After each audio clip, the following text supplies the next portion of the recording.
Mr. Lawrence, bungad na bati ni Dwayne na makalapit si Zeus sa kanya. Mukha yatang maaga kang nakapunta. Akala ko ba mamaya ka pa? Tanong ni Zeus. Maaga kaming pinapabalik na Leon sa kampo dahil sa isa na namang importanteng misyon. Salamat kay Malkov, sinabihan niya ako nandito ka raw, kaya nagmamadali akong pumunta rito. Talaga ba? Huhulaan ko, si Lolo bang nag-uutos sa inyo? Natatawang tanong ni Zeus kaya natawa rin si Dwayne. Tama kayo, Mr. Lawrence. Bala ko rin naman sanang sabihin sa iyong tungkol dito, pero mukha atang naunahan niyo na ako. Nagpalipat-lipat kay Zeus at Dwayne ang naguguluhang tingin ni Trevor habang pinapakinggan lamang nito ang pag-uusap ng dalawa. Hindi lang si Malkov ang nare-respeto si Zeus, talubos, kundi maging si Dwayne. Bagay na kagabi niya pa ikinatataka. Muli, sinubukan ni Trevor kumbinsihin at lansiin si Malkov sa pamamagitan ng napakalaking halaga pero tinawanan lamang siya ni Malkov. Kahit ialay pa raw niya ang kanyang bahay, ang buhay hindi nito magbabago ang isip ni Malcolm. Sino ba talaga si Zeus sa kanilang paningin? Bakit nire-respeto nila si Zeus ng ganito? Who are you exactly? Why is everyone here respecting you so much? Miyembro ka rin ba ng gang na ito? Tanong ni Trevor kay Zeus. Desperado tong malaman ang katotohanan. Hindi niya maunawaan ng husto kung bakit nang dahil lang sa mahusay si Zeus sa pakikipaglaban ay niligtas ito ang buhay ni Malkov. Nakakatamasa to ng gantong kataas na respeto mula sa iba't ibang kilalang personalidad tulad na lamang ni Natalia at Dwayne. Hindi lang yun. Nang marinig ni Noah ang pangalan ni Zeus, mabilis na nagbago ang pananalita nito na parang bigla itong natakot kay Zeus.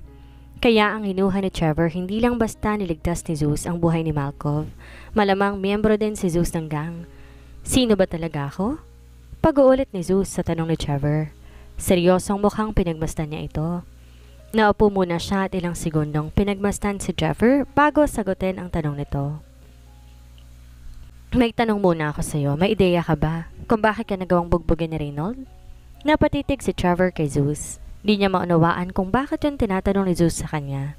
Parang pinapahiwatig ng tanong nitong may kinalaman to sa nangyaring pagbububog ni Reynold sa kanya. Naparanok si Trevor. May kinalaman nga ba si Zeus sa insidenteng yon? Si Zeus ba ang nagutos kay Reynold? Imposible. Huwag mong sabihin, tamang iniisip mo. Ako nga ang nagutos kay Reynold na gawin ang bagay na yon? Putol ni Zeus sa sasabihin ni Trevor. Natigilan si Trevor sa sinabi ni Zeus. That's impossible. Di makapaniwalang sambit nito. Nagbalik sa alaala ni Trevor ang sinabi ni Reynold pagkatapos siyang bugbugin ito. Meron daw siyang ginalit na isang makapangyarihang tao kaya yung ginawa ni Reynold sa kanya. Si Zeus ba ang tinutukoy ni Kuya? Namimilog ang matang tanong ni Trevor sa kanyang isip pagkatapos napatingin kay Zeus.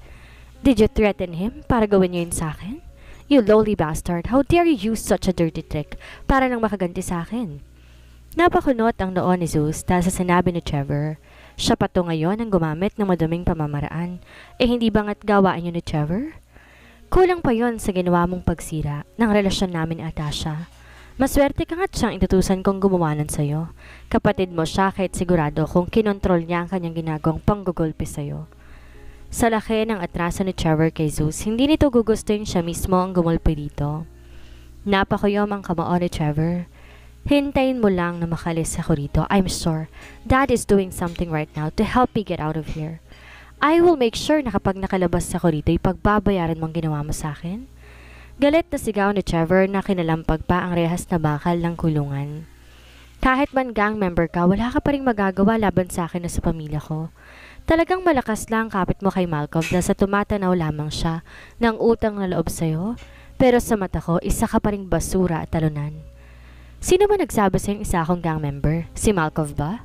Malamig ang boses na tanong ni Zeus. Tinignan niya sa mata si Trevor na may blankong ekspresyon sa mukha. Para lang malaman mo, hindi ako miyembro ng BPG. Kung hindi, nagtatrabaho sila sa akin. Naitikom ang big ni Trevor. Nagugulumihan ang sinabayan nito ang titig ni Zeus. Nagtatrabaho ang Blazing Phoenix Gang kay Zeus? Tauhan lang ni Zeus si Malkov. Hindi totoong niligtas ko ang buhay ni Malkov. Palusot niya lang yon upang pagtakpan ang tulay kong pagkakakinanlan. Tumayo si Zeus at lumapit kay Trevor habang magkasalikop ang mga kamay niya sa kanyang likuran. Alam kong marunong kang mag-analisa ng bagay-bagay, kaya mo marahil naisip na baka miyembro din ako ng gang. Kaya alam kong naanalisa mo rin ang tungkol sa pagkakakilanlan ko, pero ayaw mo lang paniwalaan yon. Tuluyang natahimik si Trevor. Di man niya lubusang naiintindihan ang ibig sabihin ni Zeus, nauunawaan niya ang punto nito tungkol sa kanyang hinala sa pagkakakilanlan ni Zeus. Sinasabi ba sa kanya ni Zeus na tamang kanyang hinalang, nagpapanggap lang itong mahirap? You're lying. I used various methods to confirm your identity. You are just a poor loser without family. Sa tingin mo ba mapapaniwala mo ako ngayon sa kasinungalingan mo? Pagmamatigas ni Trevor pagkatapos gumising aso ito.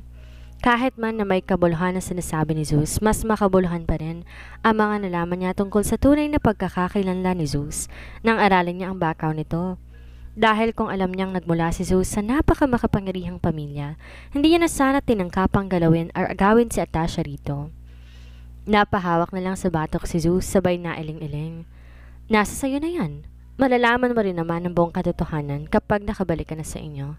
Sa ngayon, magpakasaya ka muna habang kapiling ang mga aso ni Malkov. Nakangiting wika ni Zeus sabay tumalikod. Sumunod sa kanya si Dwayne. Zeus! Zeus! Sigaw ni Trevor pero di siya pinansin nito. Pagbabayaran mo tong ginawa mo sa akin, hindi ko palalampasin to kapag nakaalis na ako rito. May pagbabantang sigaw pa nito. Napaupo na lang si Trevor nang tuluyan ng makalayo si Zeus. Sinapon niya ng kanyang mga palad ng kanyang mukha at parang gusto nitong maiyak dahil sa kanyang sitwasyon ngayon. Bakit sunod-sunod na lang kanyang kamalasan simula nung agawan niya si Atasha kay Zeus? Si Zeus ba ang nagmamanipula ng lahat ng ito? Totoo ba ang sinasabi ni Zeus na nagmula siya sa makapangyarihang pamilya? Samantala, napagdesisyonan ni Zeus at Dwayne na pumunta ng downtown upang maghapunan. Dahil sa iniwan ni Zeus kay Joey ang kanyang card, si Dwayne ang nagbayad para sa kanilang pagkain. Di ganong kasikatan ng restaurant na napili nila kaya hindi gano'ng karami ang customer. Pumesa sila sa pinakagilid kung saan walang masyadong makakarinig sa kanilang pag-uusapan. Nagtataka lang ako, bakit iniimbestigan niyong pamilya Gregory? Utos ba ni Lolo sa inyo yon? Panimulang usisa ni Zeus. Dahil sa mga sinabi ni Dwayne kagabi sa mansyon ng pamilya Alanis, maraming katanungan ang bumabagabag sa isip ni Zeus ngayon. Kabilang doon ang mga nalaman ng intel ng kanilang gang patungkol sa pamilya Gregory. Kompidensyal ang impormasyong mga nalaman namin patungkol sa pamilya Gregory. Pero tama kayo, si Lord Duncan nga ang nag-utos sa aming gawin yon. Pagkumpirma ang tugon ni Dwayne. Pero paumanhin Mr. Lawrence dahil inahabili ni Lord Duncan sa amin na huwag banggitin kahit sa mismong tungkol sa bagay na to. Dagdag na sambit pa nito na kinakunot ng noon ni Zeus. Kumpara sa kanilang pamilya, napakaliit lang ng pamilya Gregory. Bakit naman naisipan ng kanyang lolong paimbestigahan sila? Nasangkot ba ang pamilya Gregory sa isang malaking gulo upang makuha nilang atensyon ng kanyang lolo? Pero huwag kayong mag-alala, Mr. Lawrence. Pwede kong sabihin sa inyo ang nalalaman ko patungkol sa nangyaring paghihiwalay ninyo ni Atasha. Hindi ko alam kung ikatutuwa niyo ba ang impormasyong ibabahagi ko, pero sigurado akong pagkatapos mong malaman ang tungkol sa tunay na dahilan ng pakikipaghiwalay niya sa iyo, magbabagong tingin mo sa kanya. Nakangiting sambit ni Dwayne. Habang sakay ng taxi pabalik sa kanilang dormitoryo, nabalot ng malalim pag-iisip si Zeus dahil sa mga nalaman mula kay Dwayne patungkol sa paghihiwalay nila ni Atasha. Ang buong akala ni Zeus mas pinili ni Atasha si Trevor dahil sa yaman nito. Di niya akalaing lahat ng yon persahan ng palang ginawa ni Trevor. Nalaman niyang kaya nagawang makipaghiwalay ni Atasha sa kanya dahil sa presyon ng mga magulang nito. Tinakot ni Trevor si Katarina upang kumbinsihin ng mga to si Atasha na sagutin si Trevor. Dala rin ang pinagsamasamang emosyon, presyon sa hinaharap, at takot na baka bumagsak ang kanilang kumpanya. Napagdesisyonan ni Atasha ang hiwalayin si Zeus at sagutin si Trevor. Dagdagan pa na mapangkumbinsing matatamis na salita ni Trevor, kaya talagang naging buo ang desisyong iyon ni Atasha. Ang hindi alam ni Atasha sa lahat ng yon, pakulo lang ni Trevor. Ganda lang ni Atasha ang habol ni Trevor hindi dahil gusto o mahal siya nito, kaya siya nito niligawan. Napahalokip-kip si Zeus sabay nagpakawala ng malalim mabuntong hininga. Hindi tulad ng inaasahan ni Dwayne, hindi nagbago ng kanyang nalaman ang kanyang tingin o nararamdaman para kay Atasha. Sa halip naawa siya kay Atasha dahil sa sitwasyon na pinasok nito. Sa loob ng mahigit 2 taon, prinsesa ang turing ni Zeus kay Atasha, pero lolo ko hina't gagamitin lang to ng ganto ni Trevor. Darating ang araw, pagsisisihan ni Atasha ang pagsagot niya kay Trevor at mas lalong pagsisisihan nito ang pakikipaghiwalay nito sa kanya. Sa tansya nga ni Zeus ay marahil gulat na gulat ngayon si Atasha sa nalaman nito mula kay Katarina patungkol sa kanyang tunay na pagkakakilanlan. Maagang nagising si Zeus kinaumagahan. Pagkatapos niyang maligo at mag-ayos ng mga dadalhin gamit, nagtungo siya sa tinutuloy ni Zachary upang kunin ang mga gamit na pinamili nila kahapon ni Joey. Magandang umaga po, Young Master Zeus. Naayos ko na po ang mga gamit niyo tulad ng inihabili niyo sa akin. Magalang na bungad ni Zachary. Salamat. Nakangiting sambit ni Zeus. Pagkatapos kunin ni Zeus ang kanyang mga gamit at bago umalis, inabilin niya kay Zachary na manatili muna ito sa universidad para bantayan ang kanyang mga kaibigan. Hindi malabong baka gantihan ni na Matthew si Zeus sa pamamagitan ng kanyang mga kaibigan kaya't mas mainam na may poprotekta sa kanila hanggang matapos ang semestre. Ilahilang maleta at habang suot-suot na malaking backpack, naghintay ng taxi si Zeus sa labas ng universidad.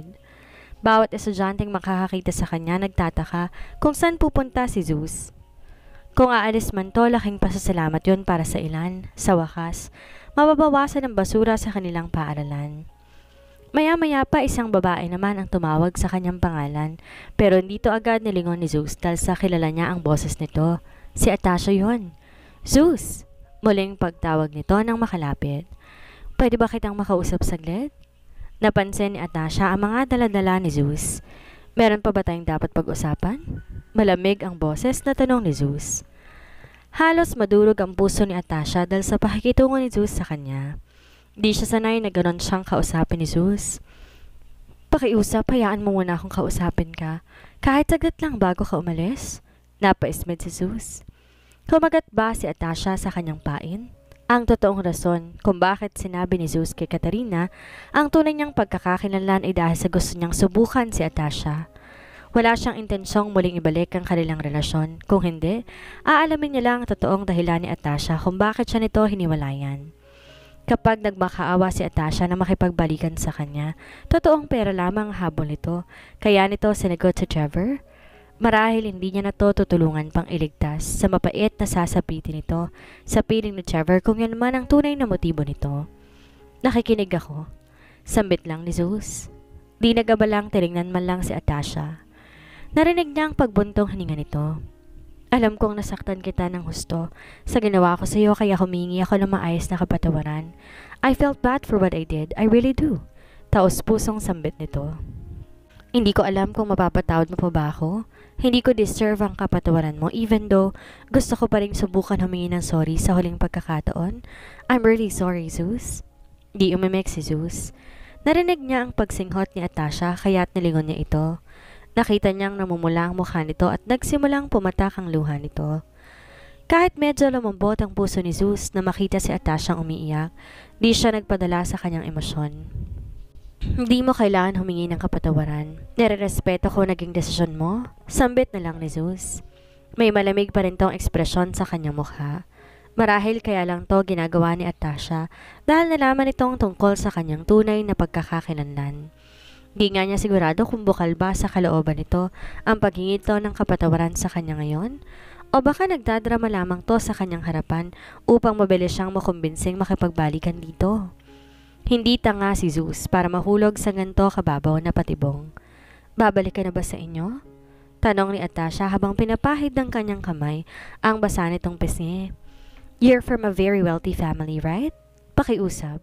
Pakisabi na rin sa kanila humihingi ako ng kapatawaran, especially kay Lord Duncan dahil sa binigo kong kanyang apo. Talagang nagbago ang ekspresyon sa mukha ni Zeus. Naguguluhang pinagmasdan niya ekspresyon sa mukha ni Atasha. Nalaman ko mula kay Mama ang tungkol sa tunay mong pamilya at totoong estado mo sa buhay.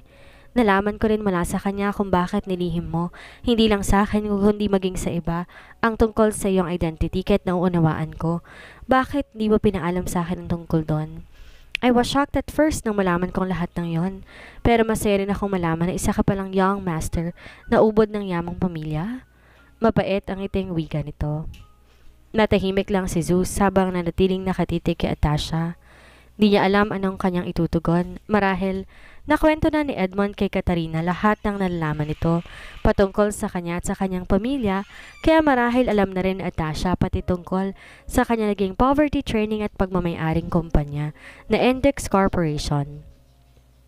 Sa nakikita ni Zeus na ginagawa ni Atasha ngayon, totoong humihingi lamang to ng kapatawaran sa kanya, hindi dahil gusto nitong magkabalikan sila. Kung hindi, gusto lang talaga nitong ihingi ng kapatawaran ang pagkakasala nito sa kanya. Bagay na kinabago ng nararamdaman niya para kay Atasha. Bahagyang gumaan ang kanyang loob. Inihiling ko lang na sana, bago ka bumalik sa inyo, mapatawad mo ako sa nagawa ko. Aaminin kong pinagsisisihan kong ginawa ko sa'yo. Muling pinahid ni Atasha ang luhang dumaloy sa kanyang namumulang pisngi. Gusto ko ring magpasalamat sa lahat na nagawa mo sa akin sa loob ng mahigit 2 taon.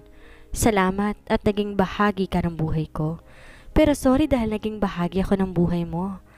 Pagkasabi nito ni Atasha, ay humagulhol ito at umalis sa harapan ni Zeus at patakbong lumayo.